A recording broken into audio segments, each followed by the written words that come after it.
Primero, vamos a ver de qué trata la biomecánica, que es la materia del nombre difícil en la carrera. La palabra biomecánica tiene dos partes. El bio es un prefijo sufijo que significa vida.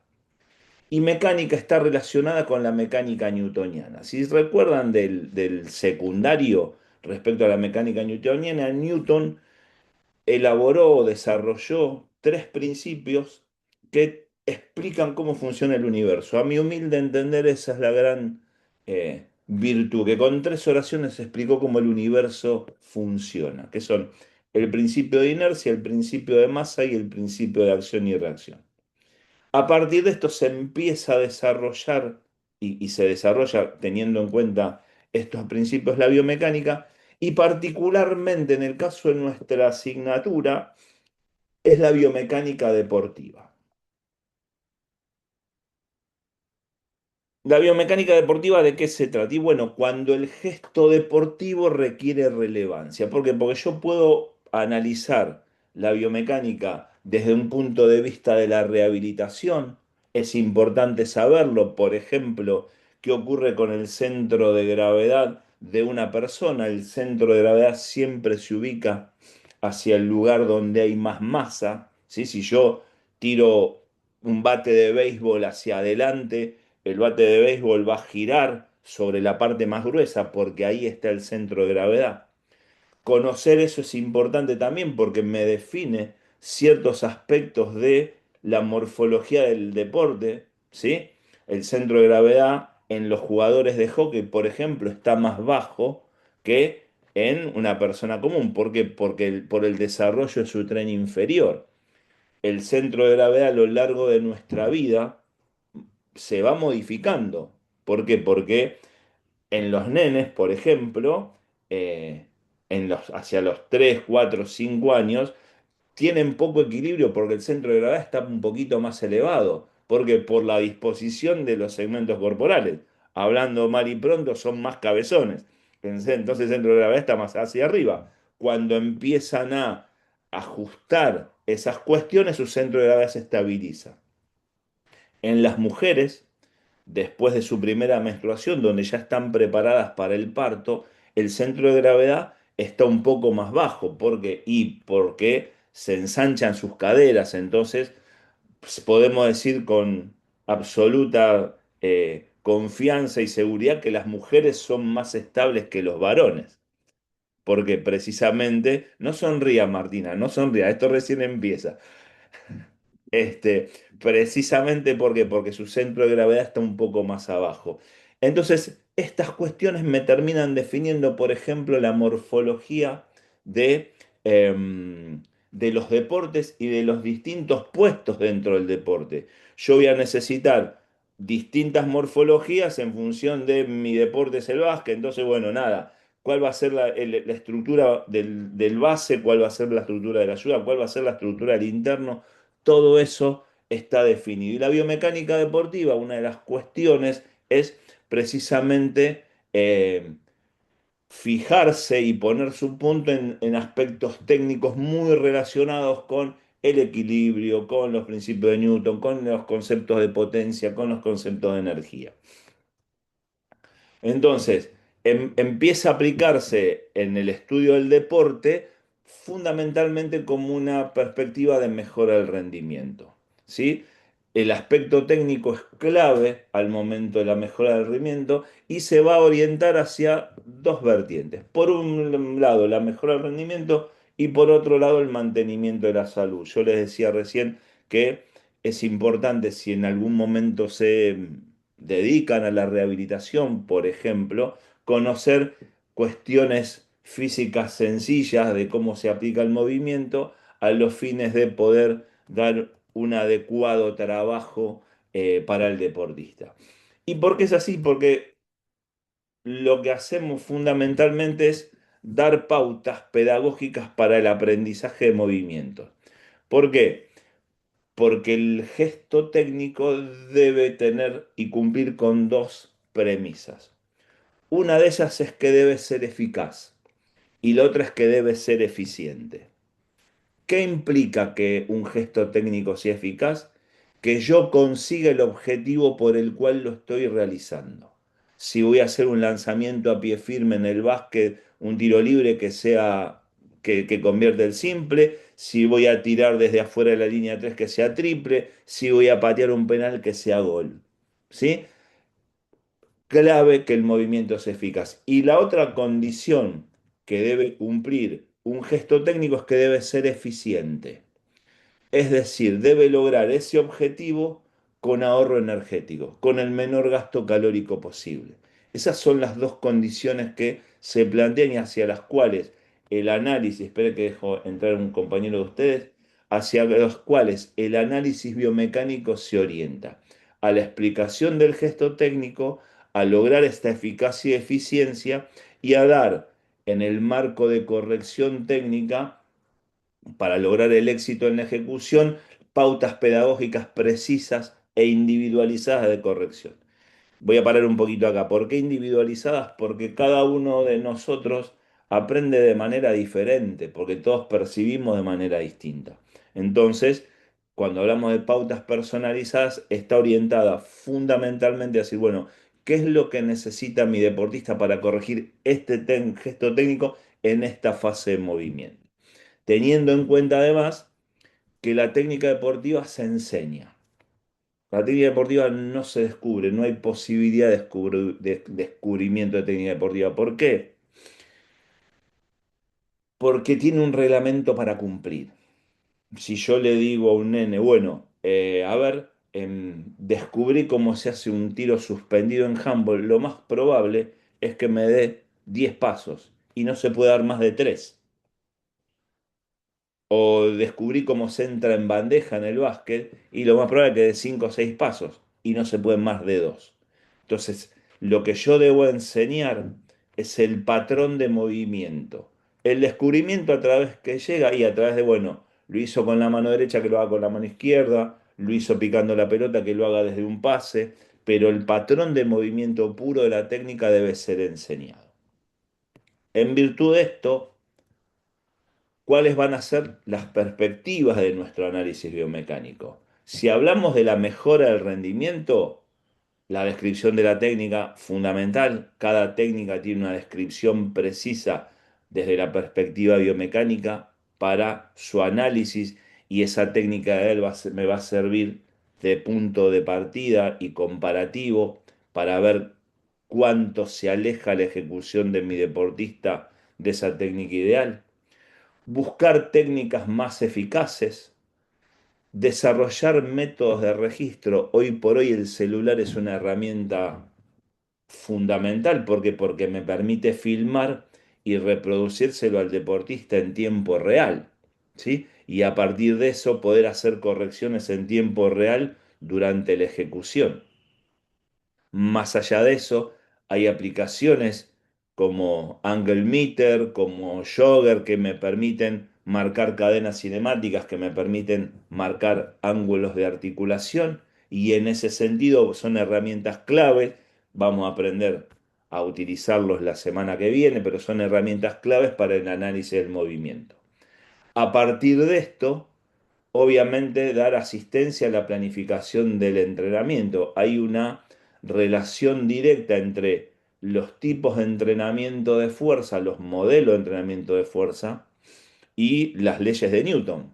Por ejemplo, el entrenamiento de fuerza máxima tiene un gran componente de masa, donde la masa es clave por encima de la aceleración. Lo mismo ocurre con la potencia. Si hablamos de velocidad de movimiento, la masa va a ser muy baja porque voy a buscar una aceleración muy amplia. Hay una relación directa desde el concepto de potencia. Puedo determinar, por ejemplo, a través de una fórmula muy simple, que es la fórmula de trabajo, el gasto calórico de mi deportista, y eso va a ser un aporte clave para un nutricionista en mi deportista de alto rendimiento para poder determinar el gasto calórico por sesión de entrenamiento. Entonces, los aportes para dar la asistencia a la planificación del entrenamiento son innumerables. Lo mismo que el desarrollo de materiales y aparatos deportivos, que garanticen que el gesto técnico sea adecuado, pero que además que garanticen que ausencia de lesiones, por ejemplo. Y desde el punto de vista del mantenimiento de la salud, bueno, alteraciones de la motricidad.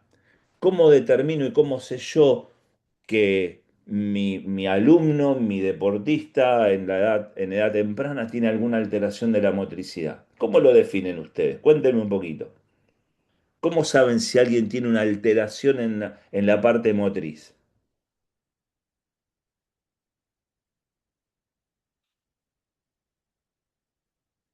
Pueden hablar, no pasa nada.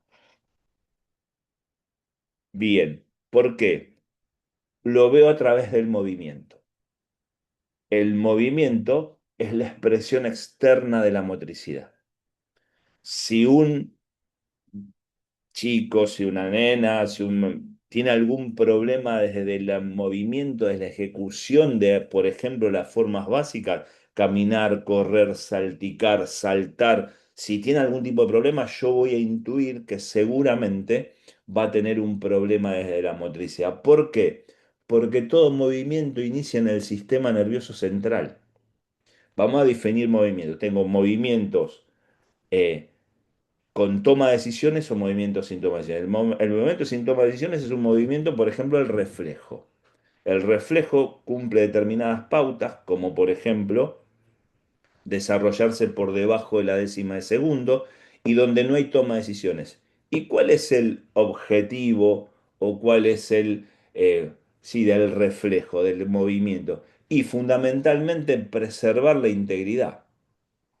¿Sí? Por ejemplo, si yo me apoyo en una zona, en una superficie que está caliente, saco rápidamente la mano, no me pongo a pensar que tengo que sacar la mano. Lo hago rápidamente, ¿por qué? Y porque a través de ese gesto, a través de ese acto reflejo, lo que termina ocurriendo es que cuido mi integridad. Y después está el movimiento voluntario, ese es el movimiento involuntario. Después está el movimiento voluntario. El movimiento voluntario tiene toma de decisiones. Quiere decir que cuando yo me propongo picar la pelota, cuando yo me propongo trotar, son todos movimientos voluntarios. ¿Y dónde inicia ese movimiento? Hay que ver qué pasa en el sistema nervioso central. Por eso, el movimiento es la expresión externa de la motricidad.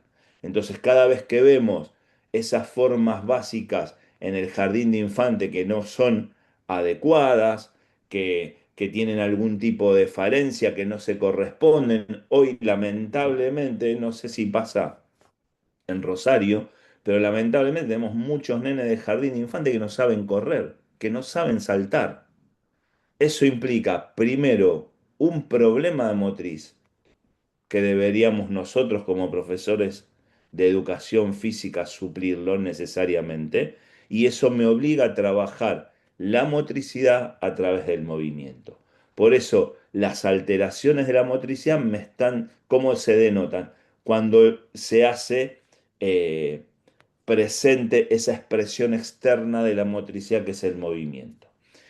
El otro concepto y el otro función desde el punto de vista del mantenimiento de la salud está relacionada con la construcción de máquinas de rehabilitación, con el diseño de aparatos para prácticas más seguras, con la prevención de lesiones deportivas, la información que obtenemos de cómo nuestro deportista ejecuta determinados movimientos y determinados gestos son una herramienta fundamental para prevenir lesiones y en lo que es la reeducación física y terapéutica. ¿Hasta acá venimos bien? ¿Alguna consulta? No, no, perfecto. No, por ahora Bueno, bien, por ahora bien. avanzamos un poquito más. Ahora bien, ¿cómo usamos la información que obtenemos desde el registro? Estudiando las fases relativas de acciones, donde la velocidad y la aceleración son fundamentales, y en los deportes de conjunto, mejorando la aceleración en fase de movimiento. ¿Cómo analizo un movimiento? Y el movimiento yo lo analizo dividiéndolo en distintas fases y partes. ¿Cuántas fases y partes? Las que sean necesarias. Por ejemplo, en un salto en largo yo puedo dividirlo en carrera, toma de la tabla y salto. O para una evaluación más precisa puedo decir aceleración, aproximación a la tabla, toma de la tabla, vuelo y caída.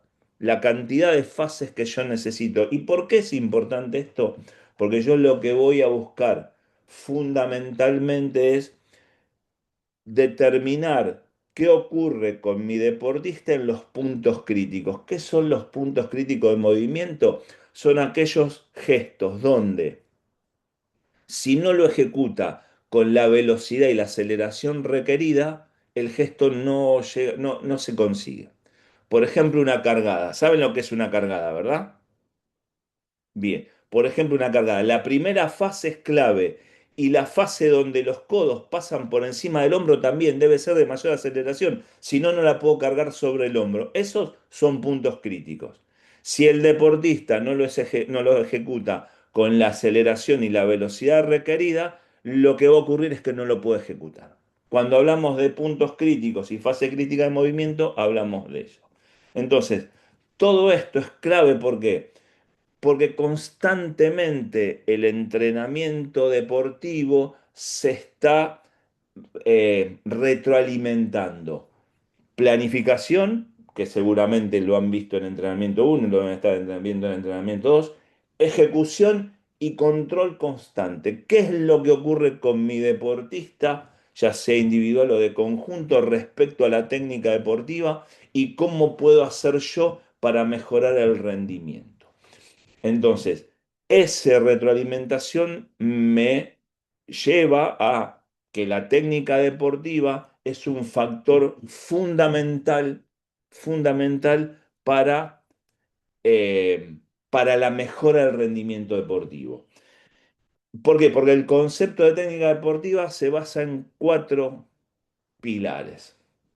Primero, la eficacia, que como dijimos, la eficacia es que el deportista alcance, que la técnica alcance el objetivo por el cual se ejecuta. Después la economía, que es la eficiencia, consigue ese objetivo con el mayor ahorro energético, ¿sí? Con el menor gasto calórico.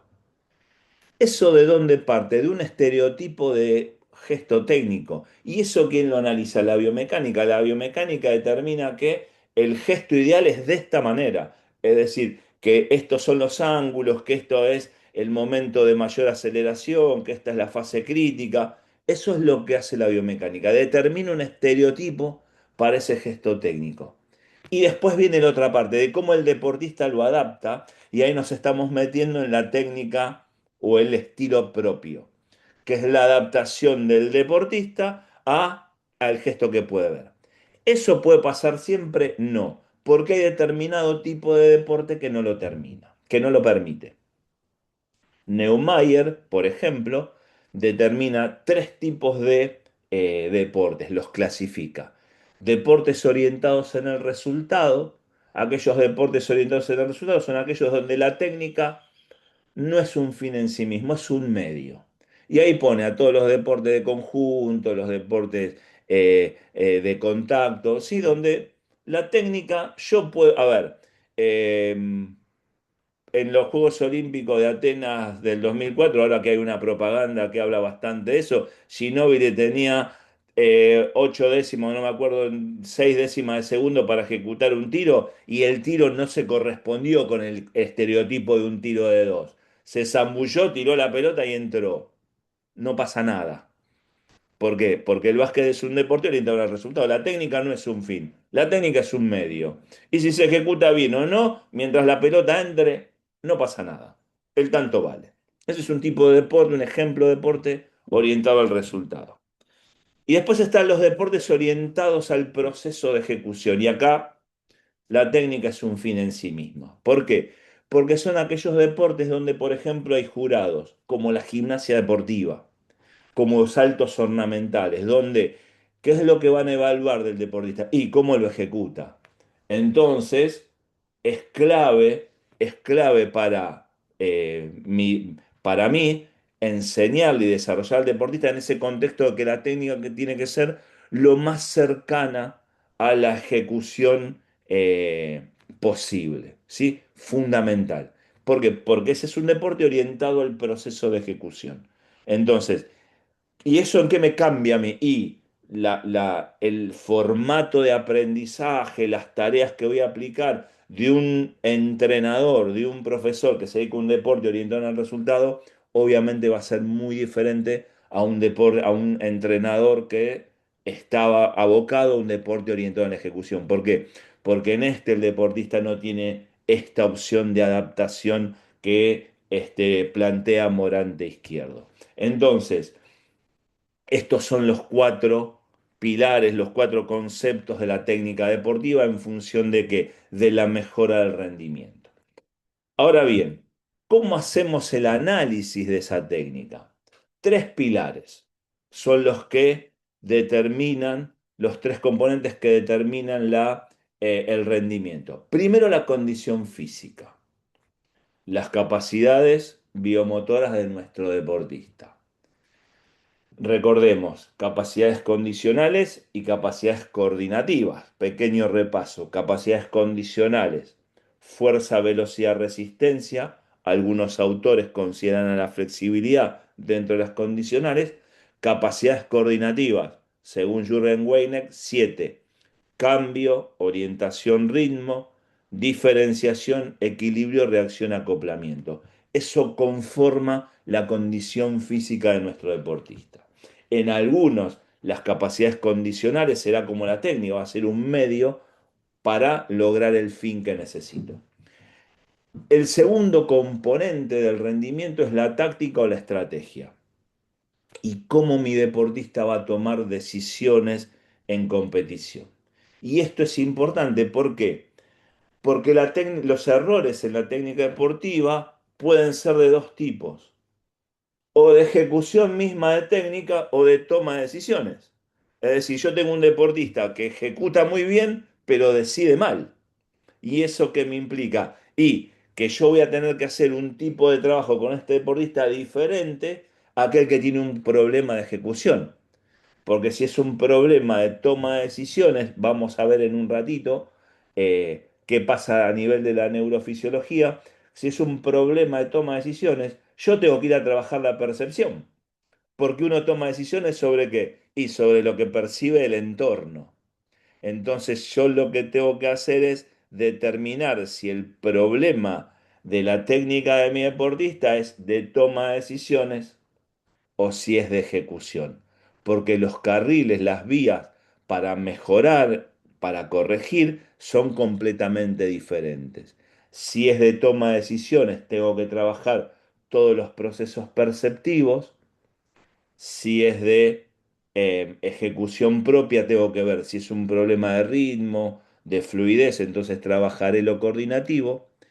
Y si es un problema de aceleraciones, fuerzas, velocidades, trabajaré lo condicional. La otra cuestión es la táctica y estrategia, toma de decisiones, y finalmente la técnica deportiva, es decir, el patrón de movimiento eficaz y eficiente aplicado en el momento adecuado. Y en todas las disciplinas, nosotros no vamos a focalizar en la técnica deportiva, en todas las disciplinas, la técnica es un factor determinante y preponderante de la preparación. Por eso, el aprendizaje técnico debería ser un objetivo primario de todo entrenamiento. Entonces, como decimos, ¿de qué va a depender el rendimiento deportivo? De las capacidades condicionales, de las destrezas motrices, de lo que tiene que ver con la toma de decisiones, de las capacidades cognitivas, con la táctica, etcétera, de condiciones, de la condición física, fuerza, velocidad, resistencia, flexibilidad, de las condiciones del deportista, las condiciones básicas, la genética, fundamentalmente, de todo lo que tiene que ver con las cualidades físicas y de las condiciones externas. Cuando hablamos de condiciones externas, ¿de qué a qué nos estamos refiriendo? A la nutrición, a todo el proceso de formación de nuestro deportista, al entorno sociofamiliar. Yo tenía un profesor en el máster en Barcelona que decía, en un deportista vos podés tener el mejor deportista desde el punto de vista de la condicional, las capacidades condicionales, de lo coordinativo, de lo táctico, de lo técnico, si no te enfocas y ves qué pasa con el aspecto social del deportista, se te cae el cuadro. por eso el entorno es clave, y al ambiente natural en el cual el de nuestro deportista se desarrolla. ¿Qué es lo que vamos a ver desde nuestra biomecánica deportiva? Es la medición de la técnica como componente clave del rendimiento deportivo y planteado de manera que yo la pueda evaluar y la pueda cuantificar de manera objetiva. ¿Hasta acá venimos bien? ¿Alguna pregunta? ¿Todo bien? Todo bien. Bueno, seguimos avanzando un poquito más. Ahora bien, ¿cuáles son los pasos del análisis del movimiento? Teniendo en cuenta que ese análisis de movimiento va a estar muy relacionado con lo que hablábamos antes de la motricidad en mi deportista en cualquiera de las edades.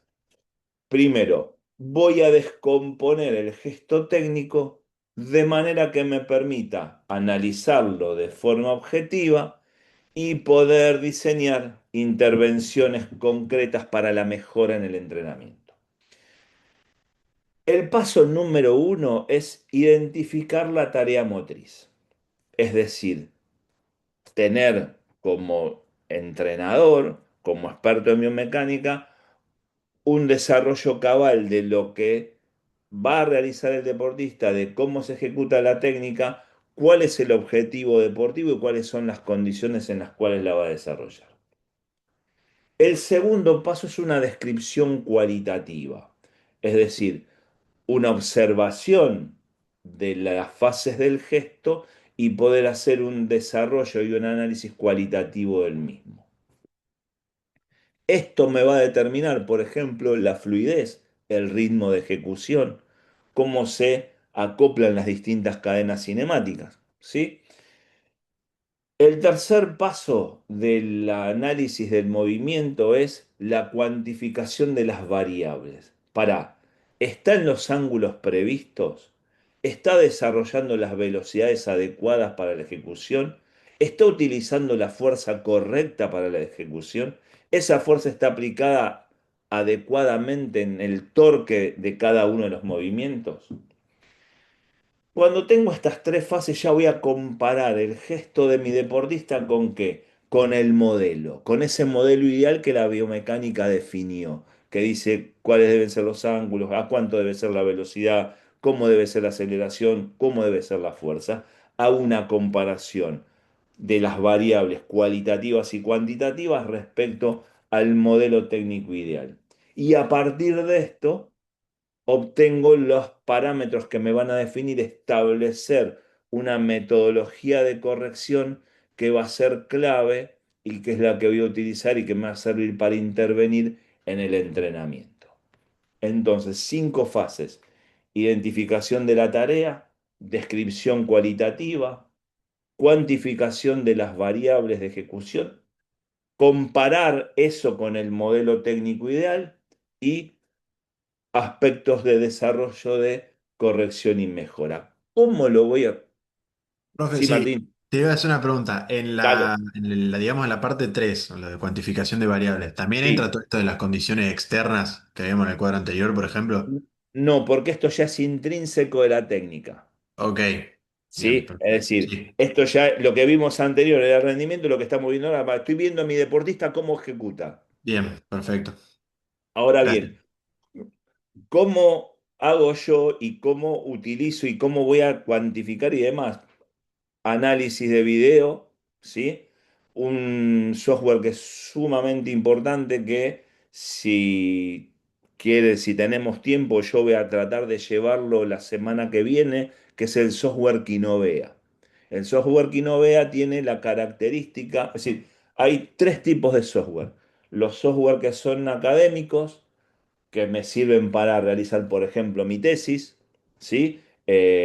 Aplicados también al deporte. El software Lince es un software de metodología observacional y permite ser aplicado, por ejemplo, para cuantificar la cantidad de sistemas defensivos del Mundial de Estados Unidos, México, Canadá. Entonces, armo una planilla, voy armándolo y hacia el final del Mundial yo puedo apretar un botón y me tira todos los detalles de todos los sistemas.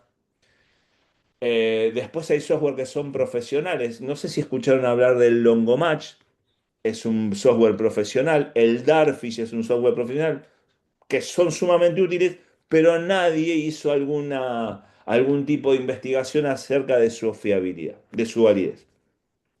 Y después están los software mixtos. El Kinovea es uno de ellos.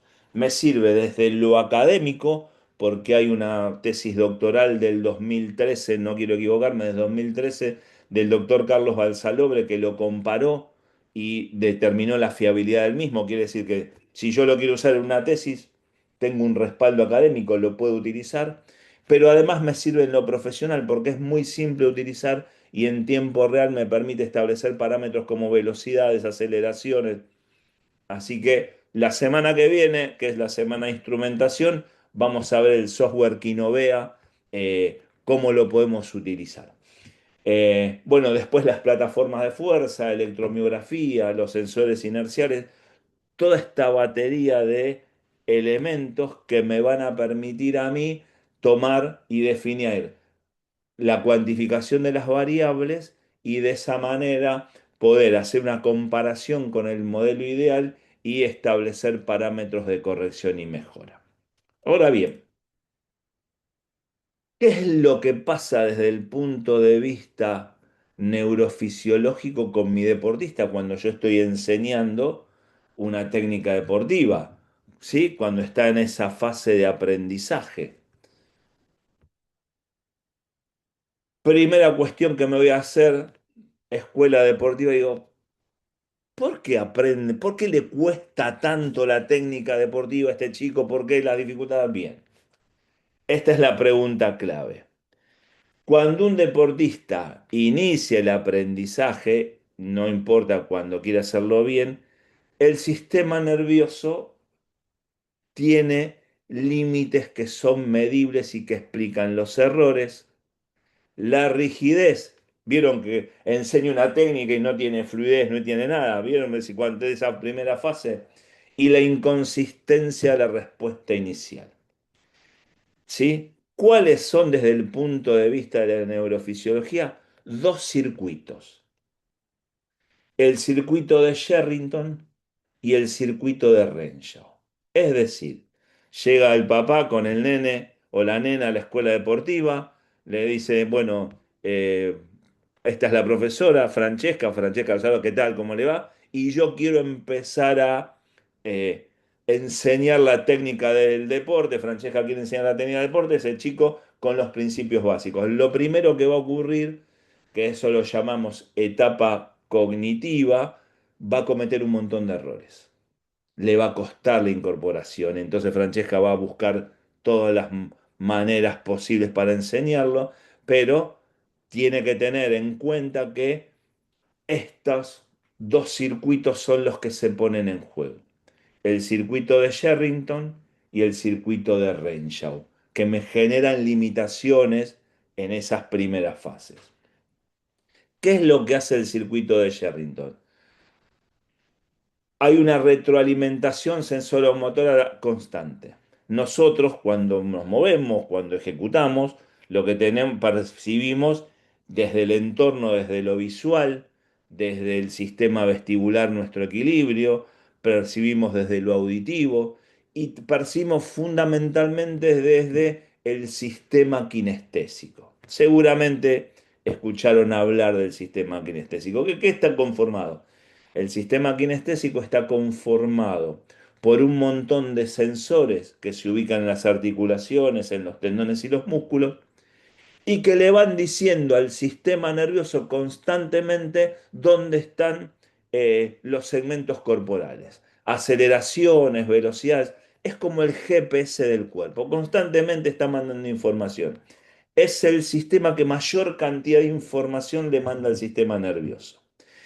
¿Y qué le permite? Y al sistema nervioso le permite hacer ajustes pertinentes. Es decir, mirá, el movimiento va por este lado, entonces constantemente está haciendo esos ajustes. Entonces, ese sistema le manda información al sistema nervioso y el circuito de Sherrington, ¿qué es lo que hace? Y va a regular la detección y corrección del error técnico entre repeticiones. Por eso, cuando planteamos distintos tipos de entrenamiento, es importante la repetición, siempre y cuando no pierda calidad. Profe, en serio, si cuántas repeticiones, vos tenés que hacer las repeticiones necesarias para que el circuito de Sherrington empiece a entender de qué se trata, siempre y cuando no pierda calidad. El gesto técnico no debe perder calidad. La técnica deportiva se debe enseñar lo más cercano posible a la perfección. Al principio, Sherrington, el circuito es bastante lento para entender por qué. Y por falta de mielinización. ¿Se acuerdan lo que es la banda de mielina? De biología, es una banda que cubre la neurona. Mayor cantidad de banda de mielina, mejor conducción nerviosa vamos a tener. Y el otro circuito que entra en la variable, ¿sí? Que es en esas fases, es el de Renshaw. El de Renshaw inhibe constantemente. ¿Por qué? Porque regula la intensidad de la contracción muscular y en un principiante es sumamente ineficiente. ¿Sí? Entonces, ¿qué pasa? Vamos a encontrar mucha rigidez en la ejecución, mucha fatiga prematura, ¿sí? Se va a cansar antes este principiante y contracción de agonistas y antagonistas que no son lógicas. Estos son los dos circuitos que limitan el aprendizaje en las primeras fases. Obviamente lo puedo entrenar. Entonces, cuando lo descubre el padre de la neurofisiología del movimiento, Sir Charles Sherrington, descubre que el sistema nervioso coordina la actividad muscular mediante circuitos de retroalimentación. Constantemente está recibiendo información de todos los sensores que tenemos para hacer correcciones. Entonces, ¿cuál es el concepto central y el clave para el aprendizaje técnico? Todo movimiento voluntario va a generar señales que van a ir al sistema nervioso central. Y este circuito, este ida y vuelta, va a permitir corregir el modelo, la ejecución, pero tiene un costo, el tiempo de procesamiento. Y ese tiempo de procesamiento va a depender obviamente de las posibilidades, las capacidades de nuestro deportista, de nuestro historial deportivo, etcétera. ¿Por qué? Porque no es instantáneo. Yo empiezo a enseñar una técnica deportiva hasta que el circuito y ese proceso sensoriomotor se ajuste, va a requerir un tiempo. Por eso en el principiante lleva bastante más. Ahora bien, ¿cómo puedo yo hacer como entrenador para acelerar el circuito? Primero vamos a hacer una comparativa. ¿Qué pasa entre la mielinización y cómo el entrenamiento acelera ese circuito? ¿Y qué pasa cuando ya tengo mi deportista experto? La velocidad de conducción nerviosa en un principiante es de entre 0,5 y 2 metros por segundo. Fíjense lo que es en un experto entrenado, lo que hace ese axón con mielina que yo a través del entrenamiento hice que mi deportista desarrolle entre 70 y 120 metros por segundo. La latencia del circuito. ¿Escucharon hablar alguna vez de tiempo de latencia? Bueno, ¿qué es el tiempo de latencia? Es el tiempo que pasa entre que yo percibo un estímulo, mi sistema nervioso, mis ojos lo captan, o oído, mi sistema nervioso lo desarrolla, lo percibe y define qué estrategia va a utilizar de movimiento y me empiezo a mover. Es el en sus marcas listo ya de la carrera de 100 o de 200 o de 400 o de 110 con malla. Es el lapso que pasa entre el disparo y el tiempo en que el deportista se empieza a mover. Ese es el tiempo de latencia. Percibe, decide, ejecuta. Todo ese tiempo de latencia en un principiante dura más de 300 milisegundos. Bastante largo. Y en un experto es más o menos de 120 milisegundos. ¿Qué pasa con el control de movimiento y cómo esa mielinización que yo a través del entrenamiento de la técnica deportiva favorecí en mi deportista y en alguien que empiece, en un principiante, es muy lento, es consciente y por eso hablamos que está en su etapa cognitiva y en un experto ya es automático y rápido? Las correcciones en tiempo real en un principiante es imposible porque recién está conociendo las fases de movimiento y los objetivos generales del movimiento, y en un experto es posible. Y la consistencia técnica, es decir, la ejecución en un principiante es lento, pero en un experto es de muy alta capacidad. Ahora bien, este es el circuito. Fíjense que este circuito lo que determina es, perdón, la corteza motora va a ejecutar una orden, esa orden va a la médula espinal, eso va al músculo efector, a través de los distintos órganos va resolviendo el sistema, los propioceptores envían la información para decir, cuidado que hay que hacer algunos ajustes, el cerebelo compara y vuelven a ajustar. Ese es el circuito que propone Sherrington para el trabajo. ¿Qué es lo que va a ocurrir? Como dijimos, y que el circuito, esa latencia en el principiante es de más de 300 milisegundos. Por eso es clave la paciencia del entrenador y encontrar el ajuste necesario para el deportista a los fines de que el deportista pueda incorporar y mejorar toda esa mielinización respecto al movimiento que yo le estoy enseñando. Ahora bien, ¿por qué no puede corregir solo el principiante? ¿Por qué a veces tenemos deportistas que la corrección cuesta poco más? ¿Y cómo lo vemos y qué es lo que ocurre en campo? Del lado izquierdo tenemos qué es lo que pasa a nivel neurológico y del lado derecho vemos cómo se manifiesta esos errores o esas limitaciones. Primero, un circuito poco o no mielinizado, es decir, la señal nerviosa viaja lento. ¿Y qué es lo que vamos a ver nosotros? ¿Cómo lo manifiesta? Y con movimientos lentos y rígidos. ¿Sí? El alumno o el deportista parece pensar como que ejecuta por separado, el movimiento no tiene fluidez. Entonces, de un lado tenemos la causa, circuito no mielinizado o poco mielinizado con una señal nerviosa que viaja lento, vimos que es por encima de los 300 milisegundos. Esos movimientos lentos, eso se manifiesta como y que el alumno se mueve de manera lenta y que muy rígida, con movimientos parciales. La otra cuestión neurológica es la alta demanda atencional. Está pensando, usa toda su corteza prefrontal donde se toman decisiones para cada detalle del movimiento. Es decir, no tiene recursos cognitivos para tomar decisiones. ¿Y eso cómo se manifiesta en la ejecución? Y hay inconsistencia entre repeticiones. Si las primeras dos repeticiones son buenas, las otras son malas. ¿Por qué? Porque agotó todos sus recursos, empezó a tener fatiga. ¿Sí? Entonces, es cuestión clave, es cuestión clave que definamos para mi deportista en la tercera repetición ya la empieza a hacer mal, alto, porque está pasando, porque tiene una alta demanda neurológica para ejecutar el movimiento, entonces está entrando en fatiga. Paremos.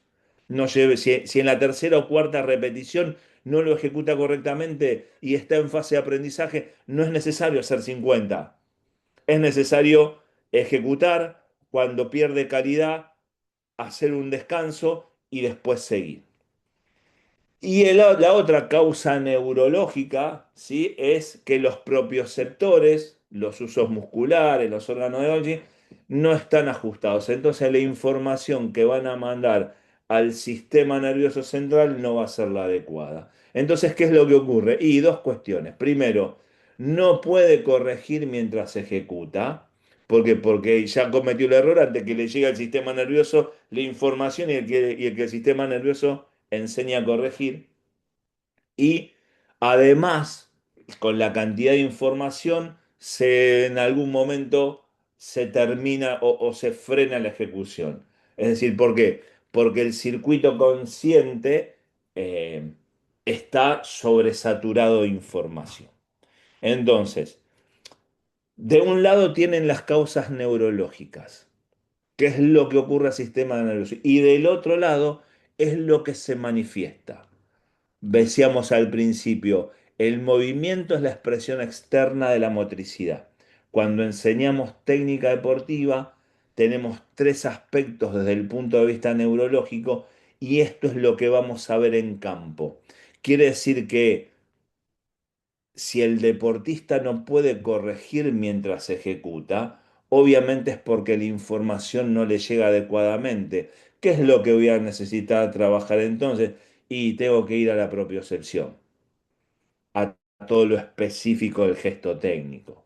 Cuando tiene algún tipo de problema, si che, pero las primeras dos o tres repeticiones las hace bien y después las hace mal, y porque su sistema neurológico está sobrecargado, tiene una demanda atencional muy alta, entonces no tiene recursos. ¿Y qué es lo que tengo que hacer? Y tendré que planificar mis sesiones de entrenamiento con sesiones de aprendizaje técnico y de ejecución más cortas para que ese sistema empiece a estar entrenado y que esto no me ocurra. ¿Se comprende esto? Sí, sí. ¿Alguna pregunta o consulta?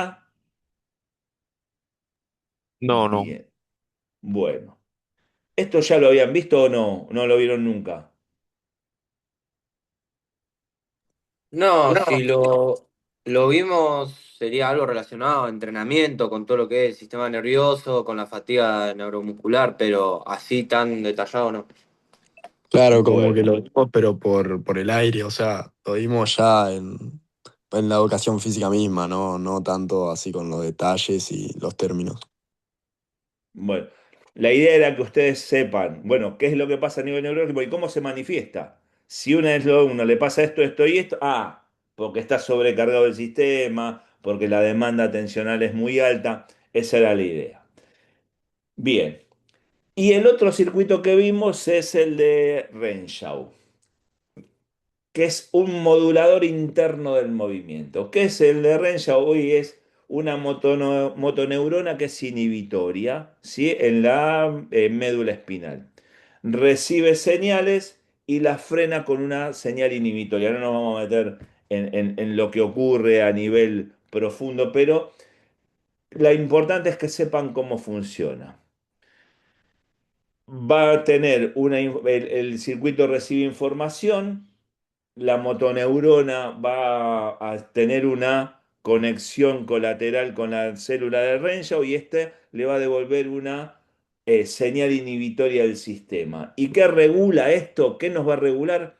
La frecuencia de ejecución, el tono muscular, la coordinación agonista y antagonista y la precisión del gesto. Recién vimos, mira, lo que ocurre en este caso desde el punto de vista neurológico es sobreatención, recarga del sistema y demás. Lo que hace Renshaw es inhibe todo lo demás. Lo inhibe, porque para evitar lesiones, porque me regula el tono muscular, me regula la coordinación y la precisión. ¿Por qué es importante tener en cuenta? Y porque ese circuito es la razón por la cual los músculos no se pueden controlar, no se pueden encontrar de forma explosiva e incontrolada en el movimiento voluntario. Me regula el movimiento, me pone un freno. Es el limitador de velocidad. Eso es Renshaw. Entonces, ¿qué es lo que ocurre en un principiante? ¿Y qué es lo que ocurre en un avanzado? En el principiante, primero, la inhibición del sistema es ineficiente, es decir, los músculos se contraen con más fuerza que la necesaria, entonces, ¿eso que provoca? Rigidez, ¿sí? Una contracción simultánea agonista y antagonista y un gasto energético muy alto y además el movimiento es muy lento. Fatiga prematura. Mi principiante se cansa más que el entrenado, pero no porque tenga una cuestión fisiológica, sino porque este circuito está actuando y no permite una adecuada fluidez del movimiento. Y entonces, ¿qué es lo que vamos a ver? y gestos bruscos, pérdida de técnica bajo fatiga, torpeza en la ejecución. ¿Qué pasa con mi experto, con el deportista que ya hace 4 o 5 años que lo tengo? Primero, la inhibición es ajustada, es más precisa, el músculo va a generar la fuerza necesaria para la ejecución correcta, me va a generar la relajación del músculo antagonista, por lo que el gesto es fluido y económico. La técnica va a mantenerse siempre estable, aún bajo fatiga, y hay mayor fluidez, una gracia adecuada en el movimiento, mayor economía y mayor precisión. Estos dos circuitos que vimos son complementarios, ¿sí? Entonces, cada uno de ellos regula. ¿Qué es lo que regula Sherrington? Detecta y permite corregir el error técnico entre repeticiones. La limitación que tengo en mi principiante es que el periodo de latencia, es decir, entre que percibe el estímulo y ejecuta, es de 300 milisegundos. Y Renshaw, ¿qué es lo que me genera? Inhibición recurrente, es decir, regula la intensidad de la contracción y el tono muscular. La limitación en mi principiante, ¿cuál va a ser? Rigidez y fatiga. Y estos son los tres, le voy a sumar uno más, los tres pilares del aprendizaje técnico. El circuito de Sherrington por su regulación sensomotora, porque detecta el error entre repeticiones y se va a agilizar con la mielinización, es decir, a medida que el deportista va incorporando, va saliendo de esa fase cognitiva de movimiento e ingresa en su fase asociativa. El de Renshaw, que me inhibe constantemente, me regula la intensidad de contracción, al principio es ineficiente y me genera rigidez y fatiga, y con la que se mejora con qué? Con la práctica, pero con calidad de ejecución. Es importante, como les decía antes, es importante la cantidad de ejecuciones que voy a plantear en mi sesión de entrenamiento, sí, pero sin perder la calidad porque yo tengo que entrenar a Renshaw, tengo que entrenar a este circuito. Y el último paso, que es clave, es el engrama motor. ¿Qué es el engrama motor? Es un patrón neuromuscular almacenado, es decir, es ese producto final del aprendizaje técnico que combina los dos circuitos, el de Sherrington y el de Renshaw. ¿Y qué es lo que va a generar? Que ese engrama motor se va a consolidar con años de aprendizaje. ¿Sí? Esos son los tres pilares que voy a tener desde el punto de vista del aprendizaje técnico. Los tres trabajan juntos y hacen que hacia el final de ese aprendizaje la técnica sea automática, sea fluida y sea resistente a la fatiga. Es decir, el deportista lo puede sostener a lo largo de un partido de básquet, de vóley, de fútbol, a lo largo del tiempo que necesite para su ejecución. Bien, ¿cómo usamos estas herramientas o cómo usamos esta teoría para la enseñanza y el aprendizaje? Primero definamos qué es aprender. Goldfeld define que aprender se relaciona con cambios significativos en la capacidad, comprensión o actitudes o valores por parte de individuos, de grupos, de organizaciones o de la sociedad. Y las fases del aprendizaje, de acuerdo a Fritz y Posner, son tres. Una etapa cognitiva, una etapa asociativa y una etapa autonómica. La etapa cognitiva es cuando el deportista está empezando, cuando los dos sistemas, Sherrington y Renshaw, están allá arriba, top top, ¿sí? Tiene una alta demanda atencional, eso genera que se sobrecargue el sistema, por eso el deportista le cuesta a través, si yo incorporo demasiadas repeticiones en sesión, poder ejecutarlo. En esta fase, nuestro alumno, nuestro deportista, comprende los movimientos básicos y las reglas de la tarea. Y les decía, el circuito de Sherrington está muy lento, se cometen muchos errores. Y Renshaw, el circuito de Renshaw, es poco eficiente y vamos a ver mucha rigidez. Esta es la primera fase del aprendizaje técnico. La que sigue no necesariamente termina una fase y empieza otra, sino que se empiezan a interrelacionar, es la etapa asociativa. ¿Sí? ¿Qué ocurre en la etapa asociativa? Hay una reducción de errores, ¿sí? Y hay una disminución en la frecuencia en las cuales esos errores técnicos ocurren. Mejora el procesamiento de la información, ya hay una mayor mielinización, el sistema del circuito de Sherrington se empieza a mielinizar y el circuito de Renshaw empieza a ganar en precisión. Hay menos cocontracción agonista-antagonista. Y la última etapa es la etapa autonómica. En esa etapa autonómica, que se consigue con años de práctica, el movimiento se ejecuta sin atención consciente. Ambos sistemas están plenamente mielinizados y se consolida el engrama motor.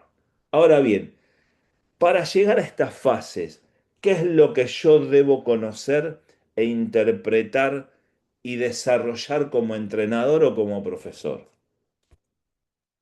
Tener en cuenta el proceso de la acción motriz, la percepción, es decir, la captación de información del entorno, la anticipación y programación del acto motor, eso sea a nivel del sistema nervioso, siendo un movimiento voluntario, la inervación de la musculatura por parte de las fibras nerviosas aferentes, la retroalimentación constante, siempre y cuando la mielinización haya sido adecuada en ese circuito de Sherrington que hablábamos, y el envío de impulsos correctivos. Es decir, que el sistema nervioso pueda hacer las correcciones necesarias durante la ejecución del gesto técnico. ¿Y esto qué genera? Y que el cerebro va a adecuar la estructura con cada repetición, siempre y cuando esa repetición sea realizada con calidad. ¿Sí?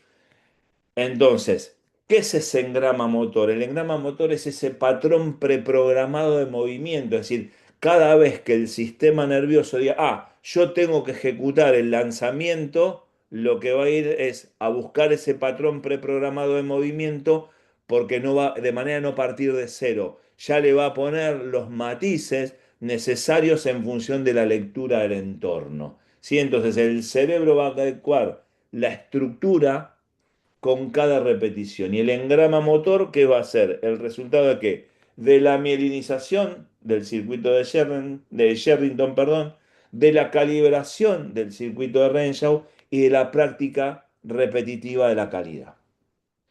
¿Cuántos gestos son o cuántas repeticiones debo hacer o debo planificar en misión de entrenamiento para que el gesto sea adecuado?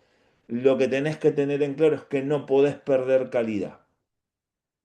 La técnica no se entrena en estado de fatiga, lo mismo que lo coordinativo. No se entrena en estado de fatiga. Cuando mi deportista empieza a tener problemas en la ejecución técnica, debo frenar. La técnica no se entrena en estado de fatiga, porque si no, estoy generando cuestiones que no me permiten alcanzar esa eficacia y esa eficiencia que toda técnica deportiva debe tener. Ahora bien, ¿cómo lo debo armar? ¿Qué es lo que tengo que hacer como entrenador? ¿Qué es lo que tengo que hacer como profesor? Primero, tener en cuenta cómo voy a hacer una transferencia, cómo hago la transferencia al aprendizaje motor. Primero, la transferencia debe sí o sí ser positiva. ¿Por qué? Porque puedo convertirla en neutro y puedo convertirla en bilateral. Es decir, si hay transferencia positiva, una habilidad me va a facilitar el aprendizaje de una similar. ¿Sí? Por ejemplo, el jugador de vóley, entrenamiento de vóley, puede tener transferencia positiva hacia el básquet, perdón, hacia el handball. ¿Sí? Movimientos similares hacen que yo conforme en gramas similares, por lo tanto, puede tener transferencia adecuada hacia la coordinación. El otro tipo de transferencia es la transferencia negativa. ¿Qué ocurre en la transferencia negativa? Perdón, vuelvo al primero. Si son esos deportistas que Eh, los pongo a jugar al handball y juegan bien. Y de pronto les pido que hagan fútbol 5 y uno dice, no le pegan bien a la pelota, pero siempre están bien ubicados. ¿Se entiende, no? Es decir, deporte que tiene transferencia por sobre otro fundamentalmente en función del espacio de desarrollo y de la cantidad de toma de decisiones. Después transferencia negativa, donde una habilidad interfiere con otra. Por ejemplo, en el caso del tenis puede interferir y dificultar el saque de bádminton. Son completamente diferentes. Pero fíjense que son completamente diferentes desde la estructura, desde todo el movimiento, pero también desde el espacio en el que lo van a desarrollar. Y la otra, el otro es la transferencia bilateral. Es decir, lo aprendido con un gesto, con una parte de mis cuerpos, me sirve como transferencia al otro. Y esto es sumamente importante en etapas formativas. Ahora bien, ¿qué implicación tiene este conocimiento para mí como profesor o como entrenador? Primero, me va a permitir diseñar o debo diseñar secuencias de habilidades que favorezcan la transferencia positiva.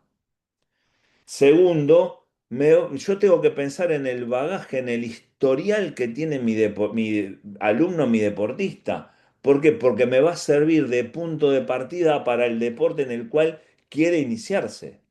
Todo lo que tenga anterior, todo el historial, todo el bagaje motor que tenga, es un punto de partida clave para lo que yo voy a plantear como enseñanza de la técnica para ese deportista. ¿Qué es lo que voy a requerir trabajar en la iniciación deportiva, que es donde casi todos empezamos? Primero, habilidades básicas que sean fácilmente transferibles. Correr, saltar, lanzar, girar. Vamos a ver que los giros se enseñan de determinada manera. Y paradójicamente esas son las formas básicas de movimiento, que lamentablemente a veces nos olvidamos de enseñar. Hoy les decía, en el jardín debo enseñar las formas básicas.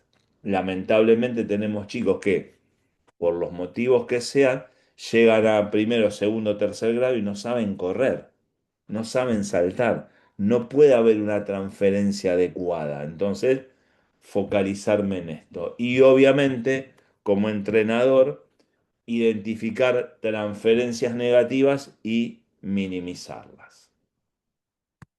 Bien. ¿Qué pasa con la retroalimentación? A ver, dijimos, hay una retroalimentación constante desde el punto de vista de los receptores y de la percepción. Primero, conocimiento del resultado. Ese es el feedback del aprendizaje técnico. El sistema nervioso graba lo que le sale bien, lo que da resultado. No cuenta las perdidas, cuenta las ganadas.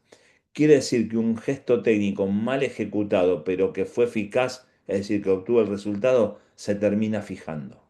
Es por eso que el aprendizaje, la enseñanza técnica debe acercarse lo más posible a la perfección técnica. ¿Por qué? Porque si el movimiento es eficaz, aunque sea malo, y el sistema nervioso dice, esta es la que vale, voy por este lado. Tener mucho cuidado en eso. La información sobre el resultado final, ¿sí? Porque cuando el resultado final es bueno, el circuito de Sherrington dice, ah, listo, esto va bien. Entonces hace la comparación prevista como la real y dice, este es el movimiento. El segundo aspecto de la retroalimentación es el conocimiento de la ejecución. Es decir, que constantemente haya información sobre el patrón de movimiento, ¿sí? Para que el engrama, ese patrón preprogramado, pueda hacer la corrección correcta. Y después hay dos tipos de feedback. El feedback intrínseco, que es el sensorial, cómo percibe el deportista, propioceptivo. El sistema propioceptivo es el que mayor cantidad, y kinestésico es el que mayor cantidad de información le da al sistema nervioso de qué es lo que está ocurriendo durante el movimiento. Visual vestibular, ¿sí? Y entrenado fundamentalmente por el circuito de Renshaw. Y el extrínseco es el que le da el entrenador. ¿A través de qué? a través de los videos, clave en el análisis técnico del video, por eso les decía, el celular es una herramienta fundamental y cuando estemos el miércoles próximo que trabajemos con el tema de las aplicaciones, vamos a ver cómo utilizo toda esa información, ¿sí? Y ese sistema, ese feedback extrínseco es más eficaz al inicio del gesto, al inicio de la fase de aprendizaje. Es fundamental. Entonces, a partir de todo esto, se hace sumamente importante evaluar la técnica y definir adecuadamente y de forma objetiva cómo lo voy a evaluar. Entonces, esas son las razones por las cuales yo necesito evaluar. Primero, para analizar los efectos de mi programa de entrenamiento técnico, para dar al deportista de cualquier edad, la información objetiva sobre el nivel, concientizarlo sobre los resultados que obtuvo en el entrenamiento, definir cuándo ese deportista está en condiciones de competir, identificar puntos fuertes y puntos débiles, y a partir de esa evaluación deportiva, sobre todo en las primeras fases de la escuela deportiva, facilitar y permitir y orientar hacia la detección de talentos. Entonces, la evaluación de la técnica, la intervención a través de la evaluación me permite determinar el nivel inicial, constatar la evolución del deportista, identificar puntos débiles en la ejecución y predecir el rendimiento y eventualmente la detección del talento deportivo. Todo esto es a través de la intervención. ¿Cómo hago desde el punto de vista técnico esa evaluación? Primero, determinando el tipo de deporte. Yo les di una clasificación de Neumayer de deporte orientado en el resultado, deporte orientado en el proceso, deporte de tipo mixto, ¿sí? Pero hay mucho más. Está la definición de Parlevas, que los define en deporte psicomotriz y deporte sociomotriz. Definición de Berkoyanski, que lo define desde el punto de vista de la fuerza. Definir el tipo de deporte, porque definir el tipo de deporte me permite establecer eh, qué pautas de evaluación voy a tener. Porque además a partir de esto yo voy a poder definir las capacidades y habilidades propias para saber qué es lo que voy a medir. Y finalmente la técnica deportiva. Ahora bien, el primer paso de toda evaluación, ¿cuál es? La evaluación, la medición, ¿sí? Es el primer paso. ¿Qué es la medición? Es el proceso que voy a utilizar para recolectar la información obtenida por el test. Es clave definir que los test, cuanto tengan mayor validación, mejor. Y me va a permitir atribuir un número, un valor numérico al resultado. Si ese registro de datos va a ser importante para poder procesarlos y establecer cómo se alcanzaron esos resultados bajo ciertas condiciones. Ahora bien, ¿qué pasa con la ejecución motriz? Yo les decía, los tipos de errores pueden ser de dos tipos. En la elección de la respuesta, es decir, el deportista ejecuta bien, pero decide mal, ¿sí? Es decir, ejecuta un programa inapropiado porque hay una incorrecta percepción de las condiciones. Y en este caso yo lo que voy a tener que ir a trabajar con mi deportista, con mi alumno, es el sistema perceptivo, porque decide mal porque percibe mal. No me tengo que preocupar por la ejecución técnica, yo tengo que ir a la percepción, porque yo detecté como experto, como entrenador, que el problema, mi deportista lo tiene en la toma de decisiones. Entonces lo que tengo que trabajar es el programa perceptivo del deporte y desarrollarlo y trabajarlo sobre eso. Y el otro error está en la ejecución. Es decir, el programa que define el sistema nervioso, que decide, es el adecuado, pero por un inadecuado control de movimiento no alcanza el objetivo previsto. Dos tipos de errores. Ahora bien, ¿hay algún tipo de proceso de evaluación? Acá lo tenemos. Como entrenador, si yo voy a evaluar la técnica deportiva, voy a seguir este proceso.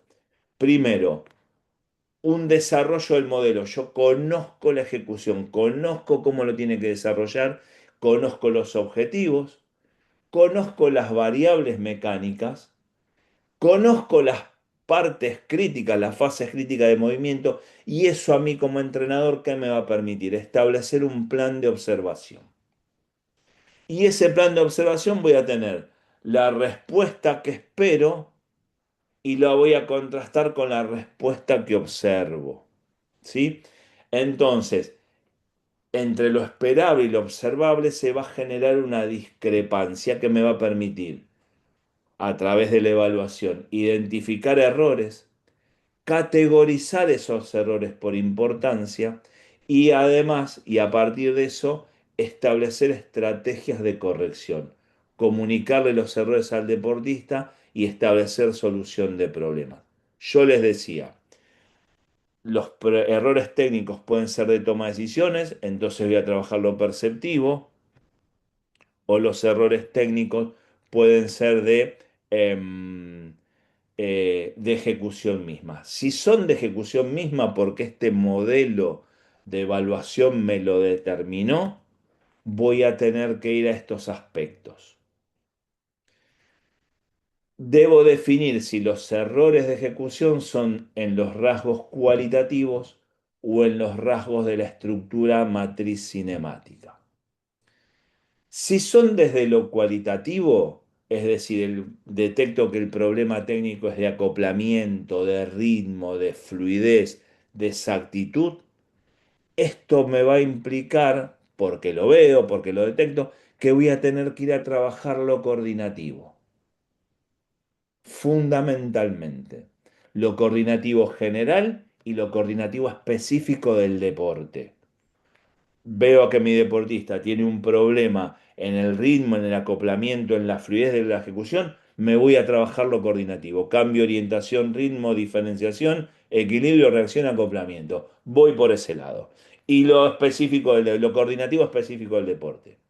Ahora, si yo veo que tiene un problema en la motriz, en la estructura cinemática, es decir, tiene problemas con ángulos articulares, tiene problemas en la velocidad, tiene problemas de fuerza, tiene problemas de energía, tiene problemas de los momentos de fuerza que aplica, me voy a ir a trabajar lo condicional. Yo debo determinar a partir del plan de observación si, cuál de los dos errores tiene. Si es de toma de decisiones, voy a trabajar lo perceptivo. Si es de ejecución de la técnica, tengo que ver si es desde lo cualitativo o desde la estructura motriz. Si es desde lo cualitativo, de los rasgos cualitativos del movimiento, voy a trabajar lo coordinativo, general y específico al deporte. Si el deportista tiene problemas desde la estructura del movimiento, voy a trabajar lo condicional. Entonces, la idea es, a través de esta estructura de saber qué es lo que ocurre con los circuitos de Sherrington, con el circuito de Renshaw, dónde está el error, cómo se manifiesta, establecer un parámetro de evaluación como vemos recién, es decir, ajustar tanto el sistema de evaluación que yo pueda dar una metodología adecuada a mi deportista. Y si yo necesito dar más de 3 ejercicios de corrección de errores, es que hice mal el diagnóstico. Por eso, la necesidad de hacer un ajuste como el que venimos viendo, sí, en la corrección del movimiento. Ahora bien, ¿qué implicancias tiene la corrección del movimiento? Primero, diagnosticar errores. Segundo, determinar errores de movimiento y aquellos que no corresponden al patrón establecido.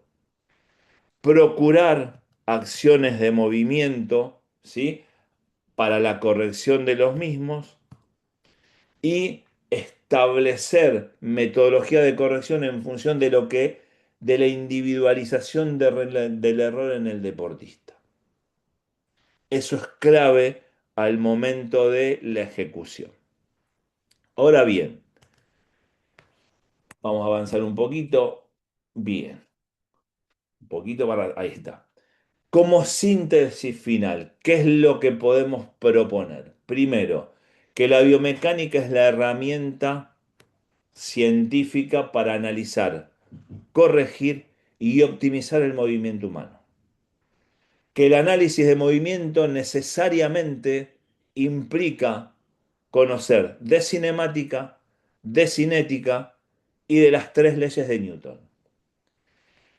Tercero, que la técnica deportiva se evalúa por eficacia, eficiencia, racionalidad y por la capacidad de adaptación que va a tener el deportista. Cuarto, que el circuito de Sherrington explica por qué el principiante no se puede corregir solo. ¿Por qué? Porque el feedback, esa percepción de cómo lo está ejecutando, llega tarde. Está muy lento porque todavía el circuito no está mielinizado. Quinto, que el circuito de Renshaw va a explicar la rigidez y la fatiga prematura. ¿Sí? ¿Por qué? Porque inhibe de manera recurrente porque todavía no está calibrado. Y sexto, que el engrama motor es el producto final. Es decir, el entrenamiento de los dos circuitos más la práctica de calidad para alcanzar en las tres fases cognitiva, asociativa y autonómica el automatismo técnico del gesto. Preguntas, consultas. Voy a dejar de compartir pantalla y quedamos abiertos a, a lo que necesiten. Preguntas, consultas. Yo sé que ustedes han hablado y han pedido algunos aspectos. Yo le dije, como ven, es muy amplio, lo focalizamos en una sola. La semana que viene sí vamos a meternos y trabajar con los aspectos prácticos, software Kinovea, aplicaciones, vamos a ver lo que vimos hoy desde el punto de vista práctico, pero bueno, me gustaría que me den sus opiniones, si ya lo habían visto antes, si les sirvió para profundizar, si formaba parte de los intereses que como estudiantes habían planteado. Hablen con total sinceridad.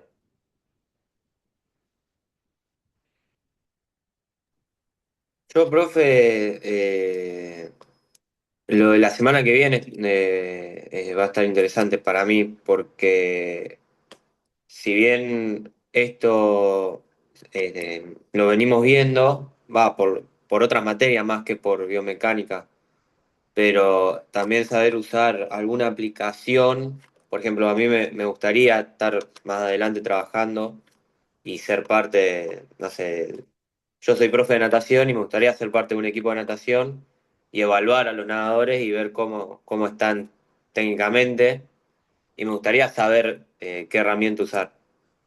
Y te quería preguntar también si para la semana que viene